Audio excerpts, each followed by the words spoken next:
नमस्कार, मैं आश्रुति वोहरा, आपका बहुत बहुत स्वागत है हमारे इस खास बुलेटिन में। शुरुआत करेंगे बड़ी खबरों के साथ।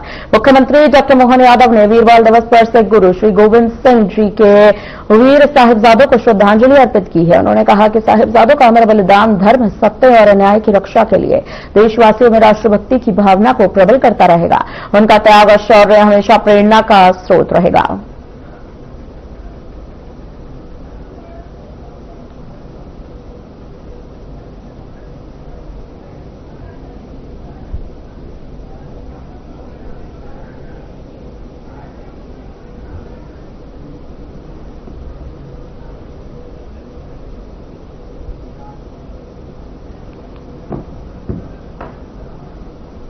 बुरहानपुर में विश्व हिंदू परिषद और बजरंग दल द्वारा भव्य शौर्य संचलन का आयोजन किया गया। सैकड़ों की संख्या में कार्यकर्ताओं ने नगर में शौर्य संचालन निकलते हुए शक्ति प्रदर्शन किया। वहीं बताते चले विश्व हिंदू परिषद बजरंग दल के तत्वावधान में शौर्य संचलन का आयोजन भी किया गया। इस कार्यक्रम की शुरुआत मंच पर उपस्थित अतिथियों द्वारा भगवान श्री राम, जानकी और भारत माता के चित्र पर पूजा अर्चना कर की गई। इस अवसर पर मुख्य अतिथि प्रांत मंत्री विनोद शर्मा का बजरंग दल कार्यकर्ताओं द्वारा स्वागत किया गया। अपने संबोधन में विनोद शर्मा ने शौर्य संचलन के महत्व को बताते हुए कहा कि राम जन्मभूमि आंदोलन हिंदू समाज को एकजुट करने का ऐतिहासिक अभियान रहा है। उन्होंने इसे धर्म, सत्य और न्याय की जीत बताया।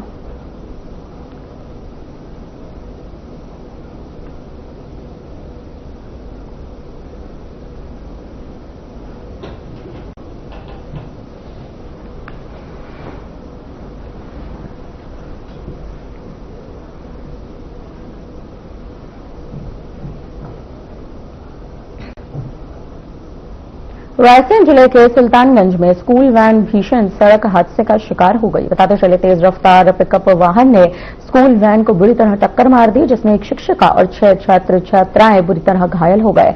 घायलों को 112 डायल की मदद से अस्पताल पहुंचाकर इलाज शुरू किया गया। किसी के जानमाल को बड़ा नुकसान नहीं पहुंचा है। वहीं बताते चले पुलिस ने पिकअप चालक को हिरासत में ले लिया है, वाहन जब्त कर लिया है। मामले की जांच शुरू कर दी गई है।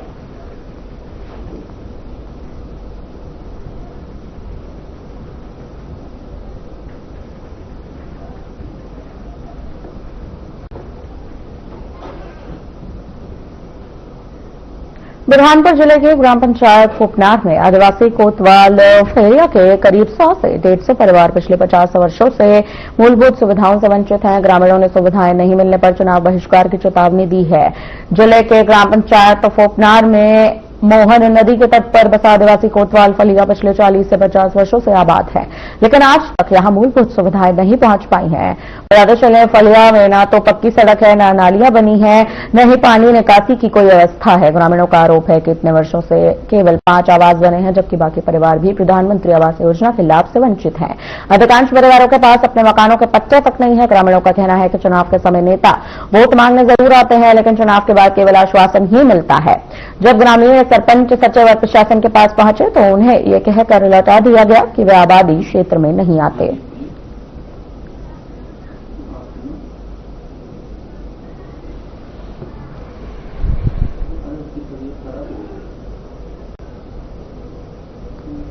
से करीब 25 किलोमीटर एक गांव है फोपनार। यहाँ पर आदिवासी फालिया बसा हुआ है मोहना नदी के तट पर। यहाँ पर 100 से 125 मकान बसे हुए हैं, परिवार बसा हुआ है, लेकिन इनको बसे 25 से 30 साल हो गए हैं, लेकिन अभी तक मूलभूत सुविधाओं का लाभ इनको नहीं मिल पाया है। बात करें प्रधानमंत्री योजना, मुख्यमंत्री योजना, इन तक नहीं पहुंच पाई है। यहाँ पर ना नालियां बनी है, ना सड़क बना है, ना किसी के मकान बन पाए। हम बात करेंगे ग्रामीणों से। बताइए भैया, आपका नाम क्या है? नरसिंह। क्या समस्या आ रही है इस गाँव में? क्या क्या समस्या है? समस्या ये हमारे के जैसा मकान नहीं बन रहे, नल मिल गए पर पानी मिल गया, पर उसके बाद में पानी कहाँ जाएगा? तब घर के मकानों के अंदर पानी जा रहा है। कितने सालों से बस्ती बसी हुई है? बस्ती से 50 साल के लगभग हो गए, पर हमारे जब पास से समझ आई, जब पास से बस्ती बसे मकान बने, कुछ 4-5 मकान बने, उसके बाद में वही नहीं। वो नेता यहाँ नीचे तक आते, मंदिर तक के, वहां से बोलते थे कि हाँ हो जाएगा, पर नहीं आते ना। चुनाव के टाइम में तो सब आते घर घर। देखा अपने 40 से 50 साल से बस्ती बसी हुई बताया जा रहा है, लेकिन अभी भी ये गाँव मूलभूत सुविधाओं से, इस गाँव में ना रोड बने हैं, ना नाली बनी है, ना प्रधानमंत्री योजना से मकान बने हैं। बताया जा रहा है कि पहले इस गांव में सिर्फ 5 मकान बने हुए हैं। और आगे हम कुछ ग्रामीण बात करेंगे, ग्रामीणों से क्या क्या इस समस्या है। ये बताएं भैया, इस गांव में क्या क्या समस्या है। समस्या तो इतनी बड़ी है कि हम बता नहीं सकते। जब बारिश का पानी आता है तो सब मकानों के अंदर पानी जाता है। जब भी पंचायत के अंदर हम कोई गुहार लगी जाती है कि भैया जी हमारे बारिश में सब हमारा सब नुकसान हो रहा है, बच्चे सो नहीं पा रहे हैं, तो पंचायत वाले तो एक ही बात बोलते हैं कि आप लोग आपकी सुविधा खुद करो, क्योंकि आप कोई भी सरकारी योजना में आपका कोई भी नाम नहीं आएगा। तो ऐसा क्यों बोला जाता है हमको सरकारी योजना में हमारा नाम नहीं आएगा? तो उन्होंने एक ही बात बोला कि आपका सरकारी योजनाओं में नाम इसीलिए आएगा जब ये आबादी में होगा। आज तक की कोई आबादी का हमारे को आज तक की भी कोई कागज नहीं दिया उन्होंने। और जब भी आबादी की बात करने वहां पे पंचायत में पहुंचते हैं तो हाँ बोल के हमारे को वहां से निकाल देते हैं कि भैया ये आप आगे से देखो। तो आगे से सर जी हम हमारी पहुंच कहाँ तक है? यहाँ से तो बुरहानपुर तक जा सकते हैं, उसके आगे हमें क्या पता है। हमारे गांव में बहुत सी समस्या है। नल तो दे दी हमारे को, पानी जाने को जगह नहीं है। हम कपड़े धोते हैं, बर्तन घसते हैं, दूसरे घरों में पानी जाता है, वो भी हमारी दिक्कत है। बरसात का पानी आता है, जब भी हमारी दिक्कत, घर में पानी गलता है, हमारी छत से पानी गिरता है, वो भी हमारी दिक्कत।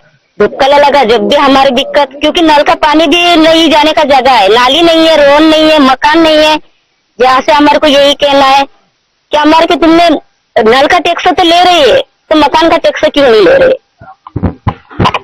ग्रामीणों का कहना है हमारे से नल का टैक्स लिया जाता है, लेकिन चुनाव के समय तो नेता वोट लेने के लिए पहुंचते हैं, लेकिन सुविधा, मूलभूत सुविधा नहीं पहुंच पा रही। हमारी समस्या ये है जो कि हमारे मकान है और घर नाम पे कुछ नहीं है, पट्टे कुछ मिले नहीं है, नाली भी नहीं है।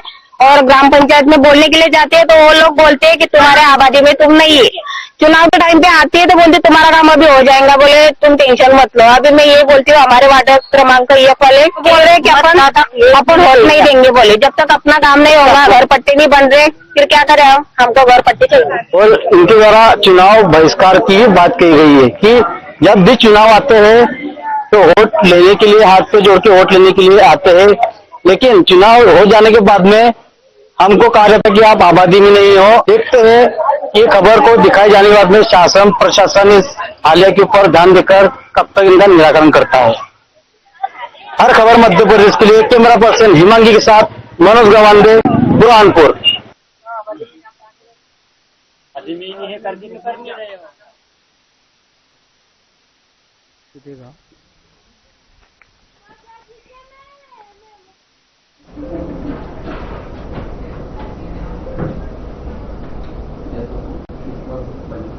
बढ़ते हैं खबरों में आगे। देवास में संगीत प्रतिभाओं को मंच देने वाली श्रीगिरी म्यूजिकल ग्रुप की ओर से वॉइस ऑफ देवास प्रतियोगिता सीजन 2 उत्साह और गरिमा के साथ संपन्न हुआ। बताते चले इस दौरान कार्यक्रम में महान गायक किशोर कुमार की पोती मुक्ता गांगुली और बहू Reena Ganguly, Indian Idol fame Nikhil Tiwari और सांसद महेंद्र सिंह सोलंकी विशेष अतिथि के रूप में उपस्थित रहे थे। जहां इस मौके पर मंच से सभी अतिथियों ने प्रतिभागियों के गायन की जमकर सराहना की। तो उन्हें बताते चले साथ ही इस अवसर पर मुक्ता गांगुली ने देवास की संस्कृति और संगीत परंपरा की प्रशंसा करते हुए कहा कि ऐसे आयोजनों से नई प्रतिभाओं को आगे बढ़ने के अवसर प्राप्त होते हैं।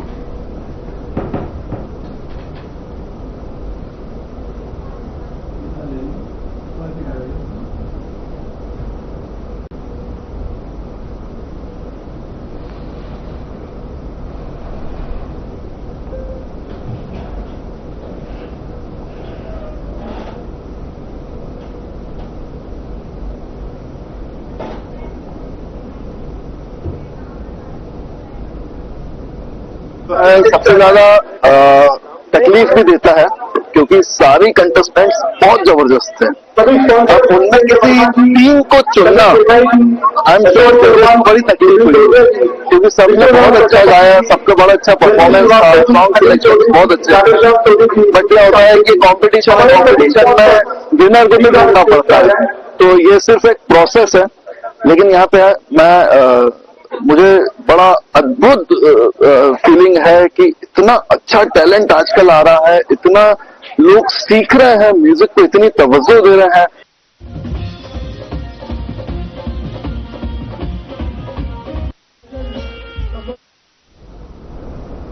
मंगावली विधानसभा के ग्राम सरोल और अमरोद में भव्य हिंदी सम्मेलन का आयोजन किया जा रहा है। बताते चले यह कार्यक्रम 28 दिसंबर को अमरोद और 4 जनवरी को पवित्र स्थल आमखो के पास ग्राम सरोल में होगा। सम्मेलन का आयोजन ज्ञानिया परिवार के संयोजक और पूर्व राज्य मंत्री मंगावली विधायक राव ब्रजेंद्र सिंह यादव के पुत्र राव अर्जुन सिंह के सानिध्य में किया जा रहा है। भूमि पूजन और भगवा ध्वज स्थापना विधि विधान से संपन्न हुई है। इस अवसर पर समाज सेवी संजय नागर और विभिन्न समाज के लोग उपस्थित रहे। कार्यक्रम का उद्देश्य सामाजिक और धार्मिक जागरूकता फैलाना रहा।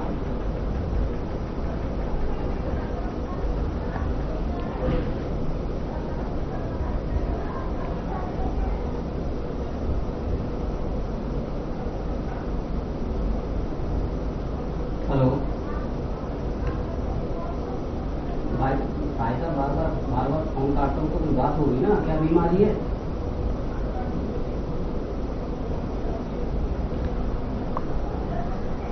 जहां एक और नरसिंहपुर जिले के 15 दिवसीय बरमान मेले की तैयारियां चल रही हैं, तो वहीं बताते चलें कि ये दूसरी ओर गरीबों की मेहनत को बेरहमी से रौंदा जा रहा है। जी हां, जहां सिर्फ 15 दिनों के मेले के लिए फसल लगी भूमि को पार्किंग बनाने के नाम पर उन गरीबों की फसलें नष्ट की जा रही हैं, जिनकी रोजी रोटी इन्हीं खेतों से चलती है।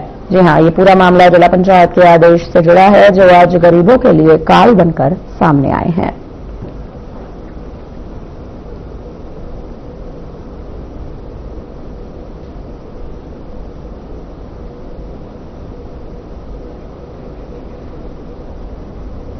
अभी नहीं भाई।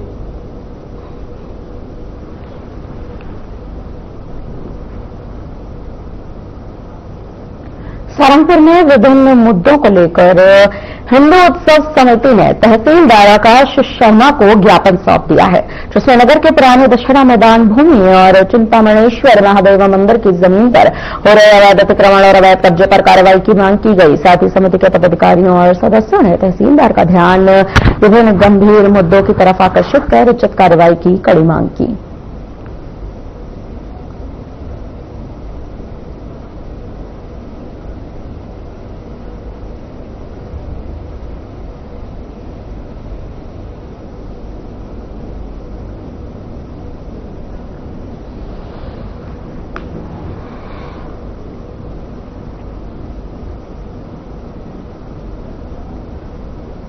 धामनऊ नगरवासियों और व्यापारियों के लिए खुशखबरी सामने आई है। जी हां, नगर परिषद की मुख्य अधिकारी माया मंडलोई, जनप्रतिनिधियों, व्यापारियों और सांसद संरक्षिका सावित्री ठाकुर के प्रयासों से नगर को नए अग्निमिशन वाहन की सौगात मिली है। यह अवसर पूर्व प्रधानमंत्री अटल बिहारी वाजपेयी की 101वीं जयंती पर खास बना। नए वाहन के मिलने से आग जैसी आपात स्थितियों में तेजी से और प्रभावी मदद मिल सकेगी। माया मंडलोई ने बताया कि इससे नगर की सुरक्षा बढ़ेगी, खासकर त्योहारों और सूखे मौसम में जब आग का खतरा ज्यादा होता है। नए वाहन से दमकल विभाग की क्षमता बढ़ेगी, नागरिकों को सुरक्षित रहने में राहत भी मिलेगी। ये पहल नगर प्रशासन की आधुनिकता और सुरक्षा के प्रति प्रतिबद्धता को दर्शाती है।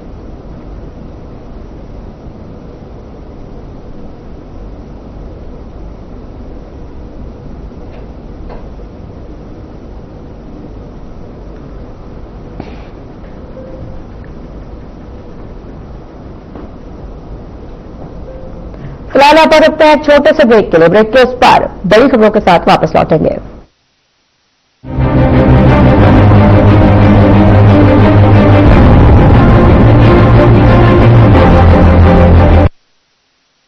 कुछ लोग खाते पीते तो बहुत बढ़िया हैं, पर फिर भी उनकी सेहत नहीं बनती। पिचके हुए गाल हैं, हड्डियां निकली हुई हैं, पैंटें ढीली हैं, कपड़े जचते नहीं, कोई पर्सनैलिटी नहीं। ऐसे लगता है इधर से खाए जा रहे हैं, उधर से निकले जा रहा है, क्योंकि उनका पाचन तंत्र खराब है। और जब तक के पाचन तंत्र दुरुस्त नहीं होगा, वो जितना मर्जी अच्छे से अच्छा खा ले, उनकी सेहत नहीं बन सकती। इसलिए हमारी संस्था सन्यासी आयुर्वेदा ने एक ऐसी दवा का निर्माण किया है जो कि आपके लीवर को, आपके पाचन तंत्र को दुरुस्त करने का काम करती है, ताकि आप जो भी खाएं उसका पूरे का पूरा निचोड़ आपके शरीर को लगे, आपकी भूख बढ़े, खाया पिया सही से लगे, नया खून बने, हड्डियों में जान आए, वजन बढ़े और आप मोटे तगड़े खूबसूरत पर्सनैलिटी के मालिक बन जाएं। सिर्फ 655 रुपए की पूरे 1 महीने की दवा होती है और आप इसे घर बैठे 01145454545 पर फोन करके दवा मंगवा सकते हैं। बेमौसम बारिश आंधी और तूफान की चिंता भूल जाओ, फसल बीमा कराओ, सुरक्षा कवच पाओ, प्राकृतिक आपदा हो या कोई दुर्घटना, उसकी चिंता से भी मुक्ति पाओ। पीएम फसल बीमा योजना से करीब 2 लाख करोड़ रुपए क्लेम के रूप में किसानों को मिले हैं। मेरा नाम सुनील है, हरियाणा डिस्ट्रिक्ट से बिलोंग करता हूँ। मेरे पास 12 एकड़ जमीन है। अब की बार मैं टोटल नुकसान मानता हूँ मौसम परिवर्तन का यानी कीटों के कारण लगभग 50% नुकसान हुआ है। ये फसल बीमा स्कीम बहुत ही बढ़िया स्कीम है। पिछली बार किसानों की 100% कोटम खत्म हो गई थी, तो कंपनियों ने बीमा दिया है, किसानों को कुछ न कुछ भरपाई होगी। मैं तो चाहता हूँ हर किसान को बीमा करवाना चाहिए। रबी फसल बीमा के लिए शीघ्र पंजीकरण कराएं। बैंक शाखा, बीमा कंपनी, कृषि ऋण समिति, जन सेवा केंद्र से संपर्क करें। फसल बीमा से संबंधित जानकारी के लिए हेल्पलाइन नंबर 14447 पर कॉल करें। फसल बीमा कराओ, सुरक्षा कवच पाओ। क्या रंग खिला, क्या रूप सजा, मैंने ही नहीं दुनिया ने कहा।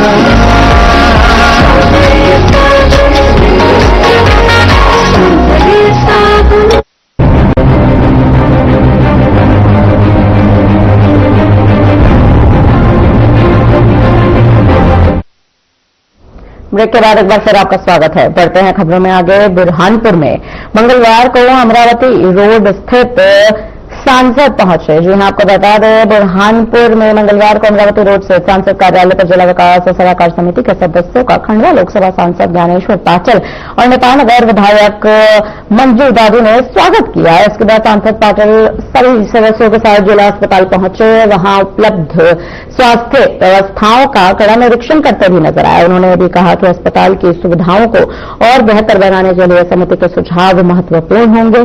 समिति के सदस्यों ने इस पहल की कड़ी सराहना भी की है। सांसद पाटिल का आभार भी व्यक्त किया। अंदर कुंडी ढह चुकी है, कई कुंडियों की जालियां भी टूट चुकी हैं। बताते चले जबकि लिफ्ट और स्ट्रीट लाइट लंबे समय से बंद पड़ी है। हालात देखकर पर्यटक बेहद निराश हो चुके हैं और वापस लौट रहे हैं।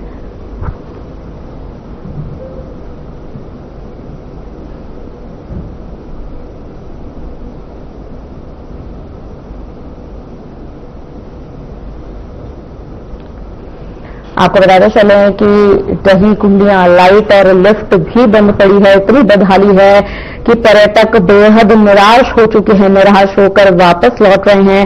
उपेक्षा से बदहाल कुंडी भंडारी। आपको बता दें, इस वक्त जो खबर है वो लगातार इसी प्रकार से आ रही है कि जिस तरह से जो लोग हैं वो बदहाली का शिकार हो रहे हैं। दही कुंडियां, लाइट और लिफ्ट बंद है, लोग बेहद निराश हैं, ग्रामीण बेहद निराश हैं। वापस पर्यटक जो हैं वो लौट रहे हैं।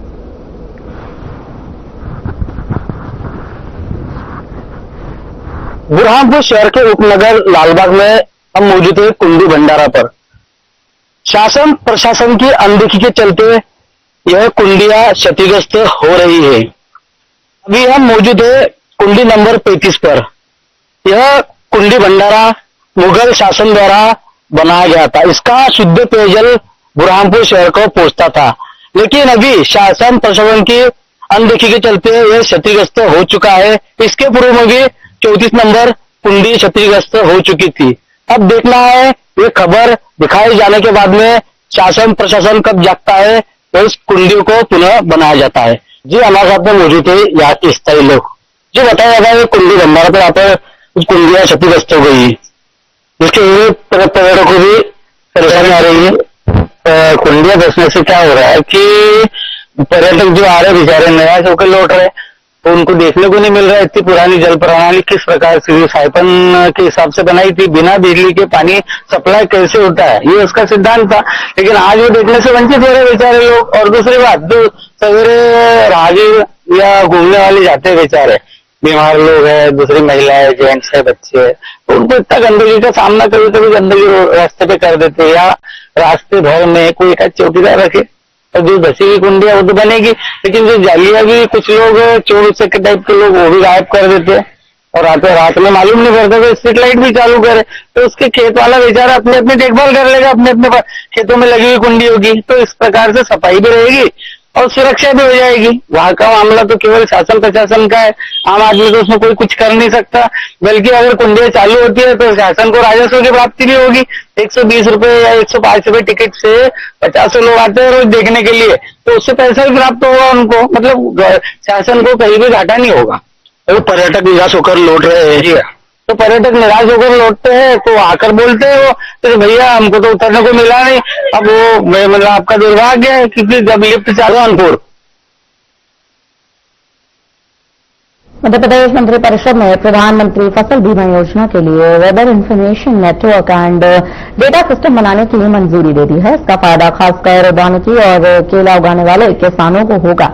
बता चले इससे मौसम के आधार पर फसल बीमा योजना को जल्द और सही तरीके से लागू किया जा सकेगा। विधायक अर्चनाथ चिटनिस ने कहा कि पिछले 3 सालों के लगातार प्रयासों के बाद अब कृषि विभाग जल्द ही ऑटोमेटिक वेदर स्टेशन की स्थापना के लिए टेंडर प्रक्रिया शुरू करेगा। उन्होंने मुख्यमंत्री से भी कहा है कि वानिकी फसलों के लिए बीमा एजेंसियों से भी टेंडर जल्दी बुला लिया जाए। इससे 3 महीने में पूरा काम हो जाएगा। किसान प्रधानमंत्री फसल बीमा योजना का लाभ जल्द ले सकेंगे।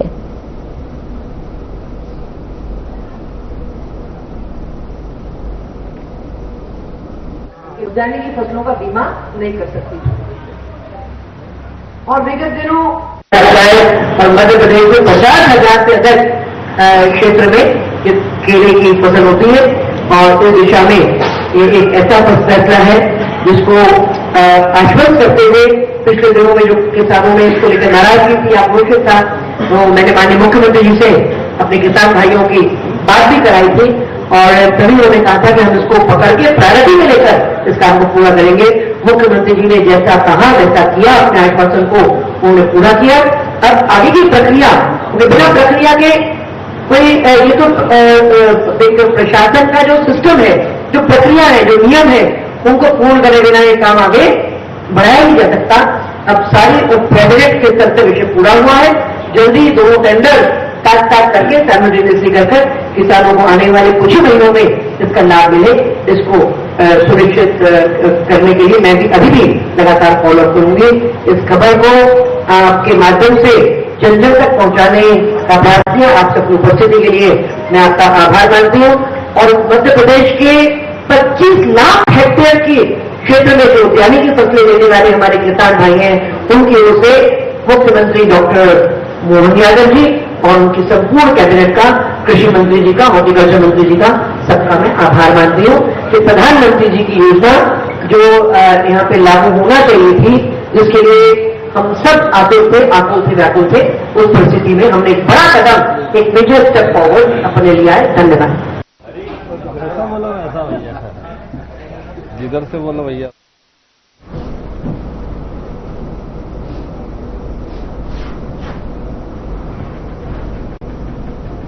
फिलहाल के लिए बुलेटिन में इतना ही। मुझे दीजिए इजाजत। नमस्कार।